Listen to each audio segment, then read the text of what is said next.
일단 3장의 제목은 창조와 타락입니다. 창세기 1장부터 3장까지에 대한 내용인데요. 이것도 너무 재밌고 저는 폴 킹원의 가장 공헌 그리고 자기 어떤 전공이 빛나는 부분이 1장 창세기 1장부터 3장까지 해석한 창조와 타락이라는 부분이라 생각을 해요. 여러분 잘 아시겠지만 창세기 1장부터 3장까지를 과학자가 읽으면 어떻게 될까요? 네, 당장 말이 안 되죠. 왜냐하면 우주는 137억 년 전에 탄생했는데 뭐 성경은 그런 것 같지는 않고 인간은 200만 년 전인가요? 그때 이제 유인원이 출현했던 걸로 알고 있고 또 뭐 여러분 잘 공룡은 6,500만 년 전에 멸종했죠. 뭐 이런 것들이 다 있는데 구약 성경의 창세기는 이거 좀 완전히 생뚱맞는 거잖아요. 그러니까 의외로 근데 초기 교부들도요 창세기의 말씀을 이렇게 문자로 해석하지 않았대요. 아우구스티누스라든가 그레고리우스도 왜냐면 첫째 날 빛이 창조되고 해, 달, 별은 넷째 날에 창조되잖아요. 그러니까 지금도 말이 안 되지만 그때 사람들도 야 이게 빛, 해, 달, 별이 넷째 날에 창조됐으면은 빛은 뭐지? 그러니까 이거를 문자로 해석하지 않았대요. 오히려 상징적으로 신학적으로 해석을 했대요. 그건 오래된 전통이래요. 그러니까 이거를 첫째 날은 빛이 창조되고 뭐 이게 순서대로 6일 창조와의 순서대로 하나님께서 이 세상을 창조했다고 생각하지 않은 거예요. 오히려 그 날이라는 개념도 굉장히 상징적으로 해석하고 그 순서도 굉장히 상징적으로 해석하고 신학적으로 해석했지 이거를 무슨 오늘날 창조과학 하듯이 막 문자 그대로 해석하지 않았다는 거죠. 이미 이제 기독교 전통에서 그런 게 많았다고 하고요. 뭐 여러분이 잘 알겠지만 이 창세기의 기록이 이제 의도적으로 넷째 날에 해달 별을 창조한 거는 당대의 어떤 우상들을 제압하는 하나님 그리고 그것도 하나님의 창조의 권위 아래 있다는 것을 보여주는 어떤 상징적인 배치였다라는 말도 있고요.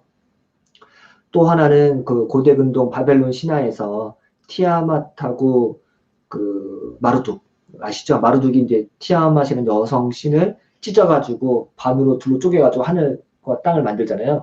그리고 인간은 그 신들의 노예잖아요. 이런 이제 고대 근동의 신화가 있는데 그거하고 다르게 창세기 2장에는 하나님께서 흙으로 사람을 만드시고 코에 생기를 불어넣어서 생명체가 되게 하시고 또 남자와 여자를 갈비뼈에서 이제 여자를 만들고 이런 모든 그 이야기들이 한편으로는 그 고대 근동에서 말한 창조 신화라든가 인간에 대한 이해가 굉장히 다르다라고 얘기를 하고요. 또 하나 재밌는 거는 야 이게 뭐 인간 만들고 천지창조한 게 이게 뭐 과학적으로 말이 되냐? 폴키모는 오히려 그 당대의 그 신하들보다는 훨씬 더 과학적이다. 이렇게 얘기하는 거예요.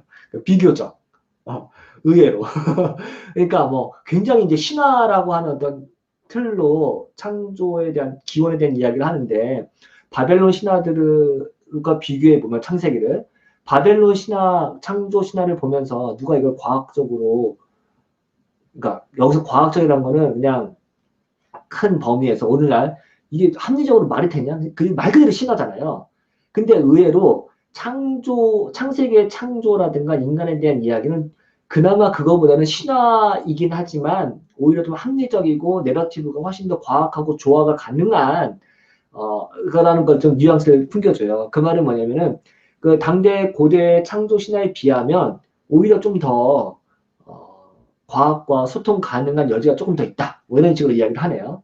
그런 부분도 나름 저도 좀 공감이 됐어요. 예. 왜냐면 인간이 흙으로 나와서, 그러니까 먼지로 나와서 먼지로 돌아가는 어떤 자연의 순화 과정이라든가, 그렇잖아요. 이런 것들, 그리고 인간에게 또 생명의 기운이 들어갔다. 이런 것들은 뭐 그 당대에 하는 것보다는 훨씬 더, 물론 오늘날의 기준에서는 뭐 말도 안 되는 거일 수 있지만, 조금 더 합리적이지 않나? 이런 생각도 해보게 됩니다. 네. 뭐 이런 얘기도 나오고 가장 이제 문제 어려운 거는 그거죠. 타락 이야기죠. 3장의 타락 이야기인데 이건 여러분들이 그 여기도 이제 펄키원이 타락 이야기에 대해서 굉장히 이제 자세히 이야기도 하는데 사실은 좀 이야기가 쉽지는 않아요. 왜냐면 가장 큰 난제 중에 하나거든요. 왜냐면은 성경에는 인간이 타락해서 죄를 짓고 타락해서 죽음이 이 땅에 왔고 그 인간이 타락했기 때문에 무슨 뭐 땅이 엉겅퀴를 내고, 그죠? 그리고 이제 동물들의 죽음이 오고, 이 세상에 이제 죽음이 왔잖아요. 근데 이거는 사실은 뭐, 과학적으로 말이 안 되는 거잖아요. 인간이 죽음 전에 이미 동식물의 죽음이 있었고, 또 무슨 뭐 엉겅퀴를 내서 자연이, 엉겅퀴 내는 거는 뭐 그럼 타락 이전에는 엉겅퀴가 없었냐? 그건 사실 말도 안 되는 거고 여러 가지로 이제 과학하고 조화되기가 어렵죠. 그러니까 그러면 타락이란 건 뭐냐?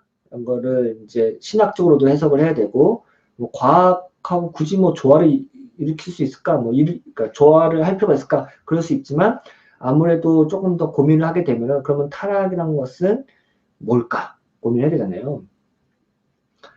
예를 들어서 인간이 자의식을 갖게 되고 신이란 것을 알게 되고 약간 좀 신학적인 설명이 아니라 과학적인 설명. 언제부터 인간이 죽음에 대해서 생각을 하게 됐고 신에 대해서 생각하게 됐고 미래에 대해서 예측을 하게 되고 자기 자신의 존재에 대해서 알게 됐을까?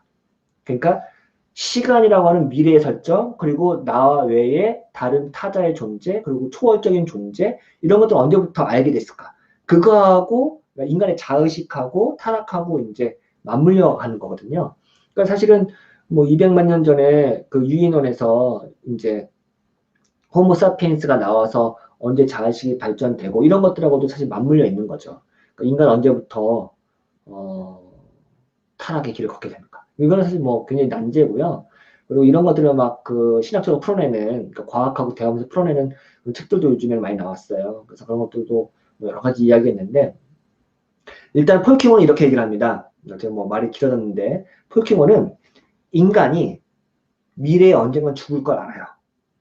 그러면 자기 스스로를 돌아보면서 내가 하나님을 의식하고 하나님 앞에서 겸손하게 신실하게 그분을 의지하며 살아가야 되는데, 그러니까 타락에 대한 어떤 자연신학적인 설명이에요. 그런데 인간이 그렇게 하나님을 의지하지 않고 하나님을 순종하거나 자기를 겸손하게 살지 않고 오히려 자의식에 충만해서 하나님 없이도 내가 내 인생의 주인이 될 수 있다는 것. 이게 이제 사실은 선악과 이야기의 어떤 새로운 버전인데 그리고 인간 스스로를 소외시키는 것. 그러니까 나의 환경, 그 타자, 그 초월자, 내 미래, 시간 다 소외해서 스스로의 어떤 자의식에 충만해서 다른 사람을 의존하거나 의지하거나 그렇게 하지 않고 혼자서 할 수 있다고 하는 것. 이게 타락이래요. 예. 그러니까 이거는 충분히 자연과학적으로 혹은 과학자가 타락을 의미를 자연과학으로 설명한다고 할 때 그렇게 설명할 수 있다고 하네요. 좀 어렵죠. 예, 저도 좀 읽으면서 어려운 부분이었고 이 부분이 가장 좀 답답한 부분이기도 했어요. 그만큼 타락이라고 하는 그 신학적인 이야기를 개념을 어떻게 자연신학적으로 설명할 수 있을까라고 고민한 흔적이라고 생각하고요. 어쩌면 인간이라고 하는 자연 종이 호모사피엔스가 언제부터 타락, 그러니까 뭐 죄를 짓고 이런 것들하고 연결될 것 같아요. 이거는 굉장히 재밌는 주제일 수 있다고 생각합니다. 예를 들어서 인간은 언제부터 살인을 하게 됐을까? 여기는 이제 가인이 아벨을 죽이잖아요. 근데 그건 어떤 상징적인 이야기인데 실제로 인간은 어떻게 폭력을 저지르고 살인을 저지르고 또 그러면서 스스로에게 죄책감을 느끼게 됐는가? 이런 것들이 이제 사실은 타락하고 구속하고 속죄하고 이런 거 다 맞물려 있는 거거든요. 이런 것들이 인간의 감정, 정서, 인류학적인 고찰 이런 것들을 연결하면은 나름 재밌는 고찰이 될 수도 있겠다. 물론 골치 아프고 복잡하긴 하지만 굳이 이렇게까지 할 수 있을까? 뭐 그렇게 생각할 수도 있겠죠. 네. 근데 그런 부분에 대해서 이제 폴킹은 이야기를 합니다.